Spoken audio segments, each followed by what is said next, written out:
तू बस एक मामूली सा कांस्टेबल है, अपनी औकात में रहे। एक इंस्पेक्टर ने 60 पुलिस कर्मियों के सामने एक कांस्टेबल को अपमानित किया। उस कांस्टेबल को अपना सम्मान से ज्यादा कुछ प्रिय नहीं था, इसलिए उसने उसी दिन इस्तीफा दे दिया। एक कांस्टेबल की एग्जाम से पहले कितनी मेहनत करनी पड़ती है, एक गवर्नमेंट एग्जामर से पूछ लेना तुम। इस बंदे ने जब इस्तीफा दिया ना, तब ये सोच कर नहीं दिया है कि अब उनके सामने खड़ा नहीं हो पाएगा, अब वो दुखी रहेगा। नहीं, उसने इससे कुछ बड़ा करने का सोच लिया था, तब उसने इस्तीफा दिया है। मेरे अपमान का बदला, बस यही उसके दिमाग में चल रहा था। ना मैं उसको चोट पहुंचाऊंगा, ना किसी और को, मैं खुद को बदलूंगा। और इसीलिए उसने यूपीएससी एग्जाम देने की तैयारी कर ली। अगर इसकी जगह आप होते ना, तो मैं सच कहता हूँ 2-3 दिन आप दुखी रहते, उसके बाद मुंह उठा के फिर से पुलिस स्टेशन पहुँच जाते। लेकिन ये बंदा अलग था, उसे अपने दिमाग में जुनून चढ़ गया था कि अपने अपमान का बदला मैं लेकर रहूंगा। उसने अपनी शिद्दत से 2013 से लेकर 2018 तक एक पुलिसकर्मी की जॉब की।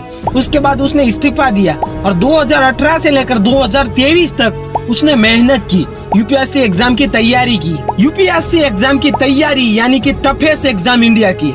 इसको देने का जो सोचता है ना, उसका माइंडसेट कितना पावरफुल होना चाहिए, ये मुझे आपको बताने की जरूरत नहीं है। इस बंदे के अंदर अपमान का इतना जुनून चढ़ गया था कि इसने यूपीएससी एग्जाम 2023 में 780वां रैंक के साथ आईआरएमएस और 2024 में 350वां रैंक के साथ वो आईपीएस ऑफिसर बन गए। एग्जाम से पहले उसने 5 साल जो मेहनत की है ना, उसने अपनी सारी ताकत लगा दी थी, क्योंकि उसे अपने अपमान का बदला लेना था। उसके पास पीछे हटने का कोई मौका नहीं था, इसलिए उसने बहुत मेहनत की है, तब जाकर वो आईपीएस बना है। उसे पता था आईपीएस मतलब पावर, अब इसका कोई अपमान नहीं कर सकता है, इसलिए इसने यही फील्ड चुनी।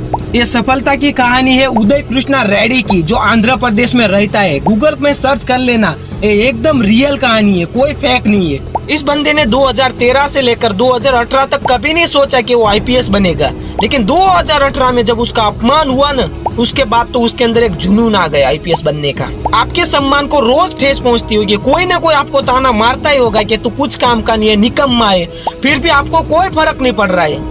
आपको फर्क पड़ना चाहिए, अपने सम्मान के लिए लड़ो। तुम जब भी मेहनत करोगे ना अपने सम्मान के लिए, तब तुम वो मुकाम हासिल करोगे ना जो कोई नहीं कर सकता है। और अपने अपमान का बदला कैसे लेना है, स्टोरी से आपको पता चलता है। जब आपको अपनी औकात कोई दिखा दे ना, तो उसको उसकी औकात दिखाने के लिए आपको खुद को बदलना होगा। और याद रखना, जिस बंदे ने भी अपने अपमान के लिए लड़ने के लिए सोचा है ना, उस बंदे ने कुछ ऐसा करके दिखाया है ना जो कोई नहीं कर सकता। इसलिए जब भी कोई तुम्हारी औकात की बात करे ना, तो उस बात को ध्यान से सुनना और अपने माइंड में फिट कर लेना कि मुझे अपने अपमान का बदला लेना है, बस खत्म। उसके बाद तो तुम जो करोगे ना, वो कोई नहीं कर सकता है। अक्सर अपमानित होने पर लोग खुद को दोष देते हैं कि खुद कुछ नहीं कर पाया, लेकिन यही मौका है, जब तुम्हारा अपमान होता है ना, तभी तुम कुछ कर पाओगे। और कभी भी अपमान का बदला किसी को हानि पहुंचा कर मत लेना, खुद को बदल देना और मेहनत करना और सफलता को हासिल करना। तुम्हारे अपमान का बदला खुद ब खुद हो जाएगा, तुम्हें पता भी नहीं चलेगा। इसलिए मेहनत करो दोस्तों।